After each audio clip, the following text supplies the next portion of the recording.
3 Iskander-M transporter erector launchers, 64 metric tons of Russian ballistic missile capability, hidden under thermal blankets in a Belgorod staging field, 41 kilometers from the Ukrainian border. The crews thought they were invisible. They were wrong. The patience required to execute what happened next is almost impossible to describe. Ukrainian GUR reconnaissance operators had been tracking this convoy for 11 days. 11 days of satellite cross-referencing, drone overflights timed between Russian jamming rotations, monitoring encrypted Russian communications, and reading the patterns between the silences. 11 days of waiting for a single moment. The moment came when a bridge failed. Russian military doctrine is precise about where Iskander-M transporter erector launchers may park during repositioning. The TELs. The massive, 8-axle vehicles that carry, aim, and fire the Iskander ballistic missiles are never to halt within 40 kilometers of the border during transit. The doctrine exists because everyone knows what happens to stationary high-value targets. Everyone, apparently, except the logistics officer who ordered this convoy to use a secondary road through a district where the main bridge had been quietly compromised weeks earlier. I'm your host at Conflict East, where we analyze the battles that change wars. What unfolded in a Belgorod staging field is a textbook case of how patience, intelligence, and precision targeting combine to reach targets that Russian doctrine said were unreachable. This is the story of how Ukraine's rear area sanctuary evaporated in seconds. To understand what made this strike possible, you need to understand what an Iskander-M TEL actually represents. Each transporter erector launcher is not just a vehicle. It is the entire Russian theater ballistic missile system in mobile form. The TEL carries 2 Iskander-M missiles, each capable of striking targets up to 500 kilometers away with a circular error probable of under 5 meters. Each missile can deliver a conventional warhead of 710 kilograms, a submunitions dispenser, or a fuel-air explosive package capable of leveling city blocks. Russia fields the Iskander-M as its primary precision deep strike weapon against Ukrainian logistics hubs, command posts, and air defense systems. A single TEL costs approximately $200 million to produce and field ready. The missiles it carries cost between $3 and $7 million each, depending on variant. When you add the fire control systems, the support vehicles, and the crew training, a functional Iskander battery, 8 TELs with their support elements represents over $2 billion in Russian military investment. The vehicles are armored against small arms and shell fragments. They carry their own jamming systems. They move at night, under thermal blankets designed to reduce their infrared signature to near zero. Russian doctrine holds that these systems are essentially invulnerable when properly handled. Move constantly. Never halt in predictable locations. Maintain jamming coverage at all times. Stay deep in Russian territory where Ukrainian strike systems cannot reach. This doctrine had protected the Iskander force throughout the full-scale phase of the war. Ukrainian strikes on Russian territory had destroyed ammunition trains, fuel depots, radar installations, command posts. But taking out an active Iskander TEL on Russian soil in a dispersed transit formation with full electronic warfare coverage, that had proved nearly impossible. Nearly. Which weapon ultimately determined the outcome of what happened in Belgorod? Was it the HIMARS precision rockets that delivered the terminal effect? The GUR reconnaissance network that built the targeting picture? Or the electronic warfare specialists who identified the exact window when Russian jamming coverage had a gap? Which weapon was deadlier? Comment below. A. HIMARS rockets, B. Satellite and drone intelligence, or C. The electronic warfare exploitation that opened the window. Your answer reveals how you think about modern warfare. The GUR team responsible for tracking this convoy operated from a network of observation posts and technical collection assets distributed across a wide area. Their primary challenge was not finding the Iskander TELs. Russian missile forces move in distinctive patterns. Large vehicles, specific support footprint, characteristic electromagnetic emissions from their fire control and communication systems. Finding them was difficult but achievable. The problem was timing. Russian air defense and electronic warfare systems in Belgorod Oblast had become progressively more sophisticated over the course of the conflict. The Krasuka 4 ground-based jamming complex, the TEL station designed specifically to suppress GPS and satellite communications, and airborne jamming from modified transport aircraft had created overlapping protective envelopes. Ukrainian precision strike systems depended on GPS navigation for terminal guidance. In a heavily jammed environment, even HIMARS rockets with their M31 GMLRS guidance packages could see their accuracy degrade significantly. The GUR analysts understood this. They had spent weeks mapping the rhythm of the Russian electronic warfare rotation in the Belgorod sector. Jamming aircraft don't fly indefinitely. They have endurance limits, maintenance cycles, crew rest requirements. Ground-based systems have maintenance windows and crew shift changes. In a heavily contested electromagnetic environment, even the best resourced defender cannot maintain 100% coverage at all times. The question was whether the window, when it opened, would coincide with a moment when the Iskander TELs were stationary and concentrated enough to hit. For the first 9 days of tracking, the answer was no. The convoy moved methodically, never pausing long enough in open ground to constitute a viable target. When it stopped in forested areas, dispersed with overhead cover. When jamming coverage thinned, the TELs were moving. The two conditions, stationary targets plus clear electromagnetic sky, never coincided. The mission nearly collapsed on day 7. One of the forward observation posts established to track vehicle movement was almost compromised when a Russian FSB security patrol conducted an unscheduled sweep of a secondary road network in the area. The GUR team had to go completely dark for 18 hours, losing continuous coverage precisely when the convoy made its most significant move. When coverage resumed, the operators had to reconstruct the convoy's position from partial satellite imagery and intercepts, essentially rebuilding their track from near zero. The analysts almost called the operation terminated. 3 days of additional tracking had produced no viable strike window. Resources were finite. Every day spent on this target was a day not spent on other missions.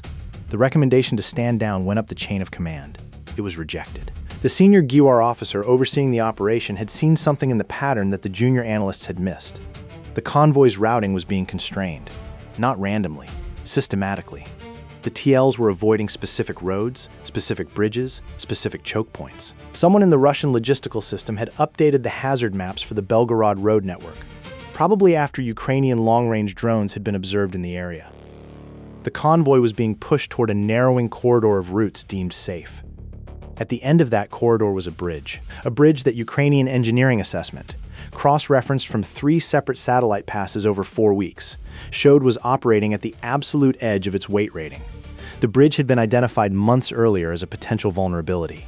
An 8-axle Iskander-M TEL at full combat load weighs approximately 42,000 kilograms. The bridge was rated, at its construction standards, for a maximum of 40,000 kilograms per axle group. Russian engineers presumably calculated it would hold. Perhaps they were right about the bridge itself. What they did not calculate was what would happen when 3 TELs attempted to cross in sequence, with the cumulative stress cycling the bridge structure with each passage. The first TEL crossed successfully. The second TEL was 3/4 across when the analysts watching the live drone feed saw something shift in the bridge's center span. Not a catastrophic failure, a fracture, a small one. Enough that when the bridge inspection sensor mounted on the support structure registered the anomaly, the Russian convoy commander ordered an immediate halt. The third TEL was still on the near bank. The first TEL was across, pulling off the road into a field 200 meters beyond the bridge. The second TEL was on the bridge, stuck. The third TEL, unable to proceed and unable to turn around on the narrow approach road, pulled off to the side. All 3 TELs were now stationary. The first and third were in open terrain. The second was on a fixed structure. And the convoy had been stopped for less than 4 minutes when the GUR team's network of sensors registered the cessation of movement and immediately began calculating whether the current jamming environment permitted a strike call. Stay with me. What happens in the next 18 minutes destroys Russia's rear area confidence completely. The electronic warfare picture at that moment was close to ideal. The primary Russian airborne jamming platform operating in the sector had rotated off station approximately 40 minutes earlier. The ground-based Krasuka 4 system at the primary site had been shut down for a maintenance window that the GUR analysts had predicted, based on its operational pattern, would last between 60 and 90 minutes. A secondary ground jamming station remained active, but its coverage had a geometric gap, a shadow zone created by terrain features, that affected the approach corridor from a specific direction. The HIMARS battery assigned to support this operation had been pre-positioned, not for this specific target. The exact location of the convoy halt was unknown until it happened, but the GUR HIMARS integration developed over the course of the war meant that targeting data could be transmitted, verified, and loaded into firing solutions within minutes of acquisition. The battery was within range. The M31 GMLRS rockets in the launchers were the Block 1A guidance variant, with GPS and inertial navigation backup designed specifically to maintain accuracy in degraded GPS environments. The convoy had been stationary for 7 minutes when the first targeting package was transmitted. It took 4 minutes to verify the grid coordinates against satellite imagery. 2 minutes to load the fire mission. The TEL crews, somewhere in that staging field under their thermal blankets, had been stopped for 13 minutes. HIMARS coordinates locked, 6 rockets in the air, impact in 47 seconds. The M31 GMLRS rocket is not a large munition by the standards of conventional artillery. It carries a 90-kilogram unitary warhead, significantly smaller than a large aircraft bomb or a cruise missile payload. What makes it devastatingly effective against hard military targets is precision. With a circular error probable of under 1 meter against a GPS-surveyed point target, the rocket delivers its entire explosive effect exactly where it is aimed. Against a stationary Iskander-M TEL, 1 meter of accuracy means the warhead strikes the vehicle, not the field around it. The first 2 rockets of the 6-rocket salvo targeted the TEL in the open field east of the bridge. Pre-calculated impact coordinates. The thermal blanket covering the vehicle was essentially irrelevant. The targeting solution was built on GPS coordinates confirmed by multiple sensor feeds, not on real-time thermal or optical targeting. The blanket was designed to reduce detection probability during movement, not to protect against a guided munition already in flight. The 3rd and 4th rockets targeted the TEL on the western bank, still on the approach road, boxed in by terrain. The 5th and 6th rockets targeted the bridge itself, specifically the center span where the fracture had been observed. How many vehicles did Ukraine destroy in the immediate strike? Was it A2, TELs, B, all 3 TELs including the one across the bridge, or C, 3 TELs plus multiple support vehicles? The answer comes at the end. Keep watching. The first 2 rockets impacted within 3 seconds of each other. The unitary warheads of M31 rockets are designed to penetrate before detonating, a slight delay that drives the explosive effect into the vehicle structure rather than detonating against the surface armor. The Iskander-M TEL carries its missiles in a sealed launch container, but the vehicle itself is not a fortified structure. It is a sophisticated piece of engineering optimized for mobility and fire control, not survivability against direct weapons effects.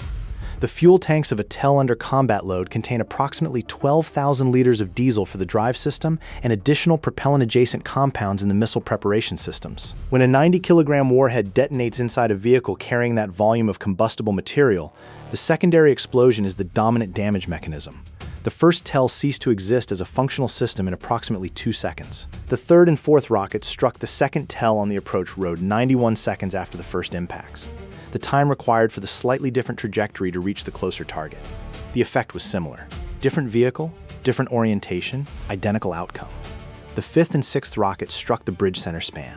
The bridge did not immediately collapse. What they did was convert a structure that was already marginal into one that was definitively non-functional for heavy vehicle traffic. The TEL that had crossed successfully. The first vehicle was now on the wrong side of a destroyed bridge, in open terrain, with its sister vehicles burning on the opposite bank. Subscribe to Conflict East if you want to understand how modern warfare actually works. Because what happened next to that 3rd TEL is a case study in how precision fires create cascading effects the target force cannot manage.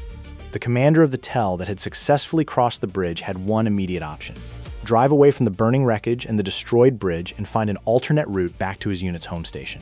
Under normal circumstances, this would have been straightforward. The vehicle was undamaged. It had fuel. The crew was unharmed. But the GUR targeting cell had anticipated exactly this possibility. The alternate routes back from the bridge's eastern side passed through 3 choke points, narrow sections of road bounded by terrain features that limited cross-country movement for a vehicle the size of an Iskander-M TEL. 2 of these choke points had been pre-registered as secondary targets in the original fire mission planning. Ukrainian strike planners call this closing the box, identifying all the exits before you destroy the entrance. The surviving TEL had been driving for 11 minutes when it entered the first choke point. The second HIMARS salvo was already computed: 4 rockets, 2 targeting the vehicle directly, using updated position data transmitted from a persistent drone that had been maintaining track on the survivor since the initial strike, 2 targeting the road itself at the far end of the choke point to deny egress even if the vehicle somehow survived the direct strike. The drone track showed the TEL decelerating. Someone in the vehicle may have sensed something. Perhaps they saw the drone. Perhaps experience had taught the crew that choke points were dangerous. Perhaps it was simple military instinct. The deceleration was too late. The second salvo impacted at 3:17 a.m. The lead rocket struck precisely. The follow-on rounds converted the exit road into a debris field. Russian drone operators launched from a nearby position in response, reaching the area within 12 minutes. But by then, there was nothing to observe except burning wreckage and a closed road. All 3 Iskander-M TELs were destroyed. The secondary explosions continued for more than 2 hours. Iskander missiles carry solid-fuel rocket motors. When these ignite in an uncontrolled fire, the results are dramatic and prolonged. Combat footage captured by Ukrainian reconnaissance drones, reviewed and verified by multiple OSINT analysts in the days following the strike, shows the characteristic patterns of successive secondary detonations, each missile cook-off producing a distinctive fireball and pressure wave. The destruction extended to the support vehicles that had accompanied the TEL Convoy, a command and communications vehicle, a maintenance support vehicle, a fuel tanker that had been following the convoy to support a post-repositioning operational check. These vehicles were not primary targets in the fire mission, but they were close enough to the TL positions that the secondary explosions rendered them non-functional. Some were destroyed by blast. Others drove away but later proved too damaged for continued service. If you believe that tactics win wars and that patience matters more than firepower, type Conflict East in the comments. This operation was patience weaponized. Russian signals intelligence registered the attack within minutes. The command chain from the destroyed TEL's parent formation, the 49th Combined Arms Army, headquartered in Rostov-on-Don, attempted to account for their assets and reach the convoy commander. What they reached instead was silence. The communications from all three TELs had ceased simultaneously, which itself told the story before any reconnaissance aircraft could confirm the visual damage. Intercepted communications in the hours following the strike. Fragments recovered by Ukrainian electronic intelligence teams monitoring Russian military frequencies showed the response at multiple command levels. The initial reaction was denial and confusion. 2 days later, the communications pattern showed something harder to hide. The systematic notification process that Russian military formations conduct when equipment is confirmed destroyed rather than merely missing. There is something worth considering here. The Iskander-M TEL force is not infinitely large. Russia began the full-scale invasion with approximately 176 TELs operational across its strategic missile brigades. Attrition from Ukrainian strikes, from maintenance failures in a high operations tempo environment, and from the extraordinary consumption of missiles and sustained strikes on Ukrainian territory had reduced this inventory. Russian defense industry produces Iskander-M TELs at a rate of approximately 8 to 12 per year under normal conditions, a rate that accelerated under wartime production but remains constrained by the precision manufacturing required for the fire control systems. 3 TELs represented between 1.5% and 2% of Russia's remaining operational Iskander-M fleet. Not a catastrophic loss in isolation, but part of a pattern of strikes that, cumulatively, has eroded the force available for deep precision strikes against Ukrainian infrastructure and command targets. Was destroying these TELs worth the intelligence exposure? That is the question serious analysts debate. Every successful strike of this kind reveals something about Ukrainian targeting methodology, about how long Ukrainian surveillance can maintain track on a target, about which electronic warfare windows are being exploited, about the speed and accuracy of the GUR to HIMARS fire chain. Russian planners study these strikes and adjust their procedures. Here's the question this operation raises that nobody in official channels wants to answer directly. When Ukrainian precision fires can reach Russian territory and destroy systems that Russian doctrine said were untouchable, what does that do to the Russian military's confidence in its own rear area? Comment your analysis. Team Ukraine, confident this changes the calculus? Or Team Russia, arguing doctrine adaptation will close the gap? The adjustment in this case was predictable and already visible in subsequent weeks. Iskander-M repositioning operations in Belgorod and neighboring oblasts became more complex. Longer routes, more frequent movement rather than extended halts, tighter jamming coverage requirements before any vehicle stopped. Each of these adjustments has a cost. Longer routes mean more fuel consumed, more wear on expensive drive systems, more maintenance requirements. More frequent movement means more crew fatigue. Tighter jamming requirements mean more demands on electronic warfare units already stretched across a massive front. The costs accumulate. The strike also demonstrated something about the GUR HIMARS integration that deserves specific analysis. The time from convoy halt to first impact was approximately 20 minutes. That is a remarkably compressed targeting cycle for a mission of this complexity, against a target type that had never previously been successfully struck in Russian territory. The targeting chain required satellite imagery comparison, drone surveillance confirmation, electronic warfare environment assessment, coordinate transmission, fire mission calculation, and crew authorization, all inside 20 minutes. A typical deliberate targeting process in conventional military doctrine takes hours to days. The Ukrainian approach, developed over years of necessity and refined through thousands of fire missions, had compressed this to a near real-time capability. This is not simply a matter of technology. It is the product of doctrine, training, trust between units, and the hard-won experience of operators who have run this sequence enough times to execute it without hesitation. Russian military planners had assumed that even if Ukrainian reconnaissance found their TEL convoys, the targeting cycle would be too slow. The TELs would move before a strike could be computed and launched. The assumption was wrong. What would NATO have done differently with these same assets against these same targets? Comment your analysis. The targeting speed achieved here exceeds the planning assumptions of most conventional Western doctrines for similar target sets. The aftermath of the strike created a ripple effect that extended well beyond the specific vehicles destroyed. Russian logistics planners across Belgorod Oblast began reviewing every route their high-value assets were using. Bridge assessments were expedited, and several routes were subsequently closed to heavy missile system traffic, forcing longer detours and concentrating movement on fewer, more predictable corridors.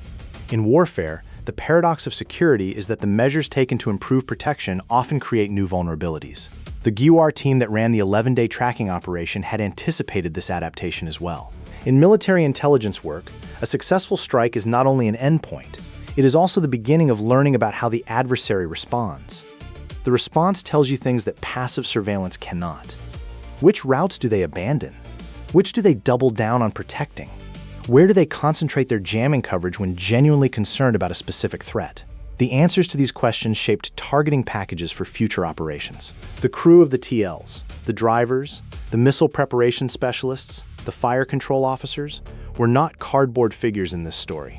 They were soldiers following orders in a vehicle type that their command had told them was protected. The Russian military culture of strict hierarchy meant that the convoy commander's decision to halt near a bridge he was not certain was safe was not really his decision. It was a decision made for him by the logistics officers who had cleared the route, by the engineers who had assessed the bridge load rating, by the electronic warfare officers who had told him the jamming envelope was solid. The chain of command that was supposed to protect these men failed them. This is worth noting, not from sympathy. The Iskander-M missiles these vehicles carried had been used to strike Ukrainian cities, to target apartment buildings and hospital infrastructure, to kill Ukrainian civilians who had nothing to do with military operations. The system being destroyed was a system of killing. The men operating it had chosen to operate it. But understanding why they were in that field at 3 a.m. under thermal blankets, convinced they were invisible, requires understanding the systemic failures of the Russian military that put them there. Overconfidence in doctrine, underestimation of Ukrainian intelligence capabilities, rigid hierarchical decision-making that prevented field commanders from adapting to actual conditions. These failures are not new. They have characterized Russian military operations since the beginning of the full-scale invasion. They persist because the culture that produces them resists the kind of honest institutional learning that would require acknowledging failures at senior levels. The colonel who cleared the bridge route was not going to write an after-action report, concluding that his assessment was inadequate. The general who believed the jamming envelope was impenetrable was not going to brief his superiors on how Ukrainian operators had identified and exploited its gaps. The denial propagates up the chain. The vulnerabilities remain uncorrected. The strikes continue. Here is the engagement question that gets to the heart of this. Would you have pressed forward with this operation on day 7 when stand-down was recommended, or would you have called the mission and reallocated assets? The GUR officer who rejected the stand-down recommendation was betting 11 days of work and significant resources on a window that might never open. Comment yes to press forward or no to reallocate. What does your instinct say? The technical lessons from this strike are several and consequential. First, thermal blankets do not protect against GPS-guided munitions that do not require optical or infrared acquisition of the target. This seems obvious in retrospect, but Russian doctrine on TEL concealment had been developed against threats that required active terminal targeting. The M31 GMLRS uses preloaded GPS coordinates. The thermal blanket was irrelevant from the moment the coordinates were confirmed. Second, electronic warfare protection is only as strong as its consistency. The rotation schedule for Russian jamming aircraft, built on operational endurance requirements and crew rest regulations that could not simply be waived, created predictable gaps. The GUR analysts exploited the predictability, not any specific vulnerability in the jamming technology itself. Scheduled operations can always be scheduled against. Third, bridge constraints create targeting opportunities. The engineering limitations of Soviet-era bridge infrastructure in the border oblasts are not secret. They are documented in public engineering surveys, in satellite imagery analysis, in decades of Russian road and logistics planning. Ukrainian analysts understood which bridges could and could not support heavy missile system traffic before any convoy ever approached them. The forced halt that enabled this strike was not an accident. It was a predictable consequence of physical infrastructure limitations that Ukrainian planners had mapped and incorporated into their targeting strategy. Fourth, the speed of the targeting chain is now a strategic deterrent independent of individual strikes. Every Russian high-value asset commander in territory potentially reachable by Ukrainian precision fires now operates with the knowledge that a stationary halt of more than 15 minutes constitutes a tactical risk. This behavioral modification, the anxiety that prevents commanders from stopping, from resting, from conducting proper pre-launch checks, degrades operational effectiveness in ways that are difficult to quantify but real in their effects. The field outside Belgorod is quiet now. The twisted wreckage of 3 Iskander-M transporter erector launchers has been photographed from above, analyzed by intelligence agencies, argued about in defense ministries from Washington to Warsaw. The secondary craters where the solid fuel motors burned through the vehicle frames mark a field that will eventually return to agricultural use. But the lesson encoded in that wreckage will outlast the rust. Russian doctrine said these vehicles were safe. Ukrainian patience, intelligence, and precision fires proved otherwise. The rear area sanctuary that Russia had assumed for its most expensive strategic systems no longer exists. Every TEL commander knows it. Every Russian logistics officer knows it. Every defense minister watching the war knows it. Modern warfare does not respect the assumptions built into doctrine when those assumptions were formed. It respects only what actually works. And what worked in Belgorod was the 11-day patience of a GUR cell, the analytical rigor of operators who mapped an electronic warfare rotation schedule and found its gap, and the 37-kilometer shot from a HIMARS battery that delivered 6 rockets with 1-meter accuracy to GPS coordinates no thermal blanket could protect. Now for the answer to the tactical quiz from earlier in the video. How many vehicles did Ukraine destroy in the immediate strike and its follow-on? The answer is B, all 3 TELs, including the one that had crossed the bridge. The first and third TELs were destroyed in the initial 6-rocket salvo. The second TEL, which had crossed the bridge successfully and was believed by its crew to have escaped, was tracked by a persistent GUR drone and destroyed in a follow-on 4-rocket salvo 11 minutes after the first strike. The bridge itself was rendered non-functional by 2 of the initial rockets: support vehicles, the command vehicle, maintenance support, and fuel tanker were destroyed or severely damaged by secondary explosions from the TEL cook-offs. Total immediate losses: 3 Iskander-M TELs, their carried missiles, and 4 support vehicles. Dollar value of destroyed equipment: approximately $650 million in TELs alone, before missile and support vehicle replacement costs. The A option, 2 TELs, was what Russian command initially reported internally before confirming the third vehicle's loss. If you chose A, you were thinking like a Russian logistics officer in denial. If you chose B, you read the operation correctly. If you chose C3 TELs plus multiple support vehicles, you were technically right about the support vehicles, but wrong about needing to count them separately. The TELs were the strategic prize. 3 questions for the analysts watching this. Was the 11-day investment in tracking this convoy, the resources, the exposed assets, the near abandonment on day 7, the right allocation of GUR intelligence capacity? Or would those same assets have produced greater cumulative impact applied across multiple smaller targets?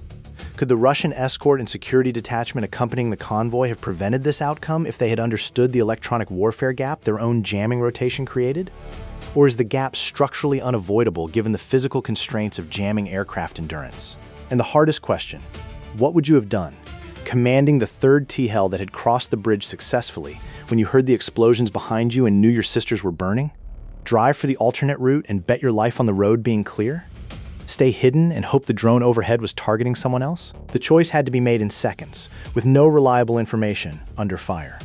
Every tactical decision in this war gets made under exactly that kind of pressure. That is what makes the patience and analytical rigor of the GUR operators, who made their decisions over 11 days with full information and clear planning, so decisive. Patience defeated speed. Analysis defeated doctrine.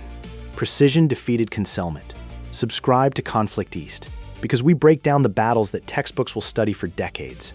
Hit the bell so you do not miss what comes next, because the next Ukrainian strike in the series we are tracking makes this one look like a warm-up. The staging field near Belgorod is quiet now, but the wrecks remain. Silent reminders that modern warfare punishes tactical mistakes without mercy, and that no doctrine survives contact with an adversary who has the patience to find its gaps.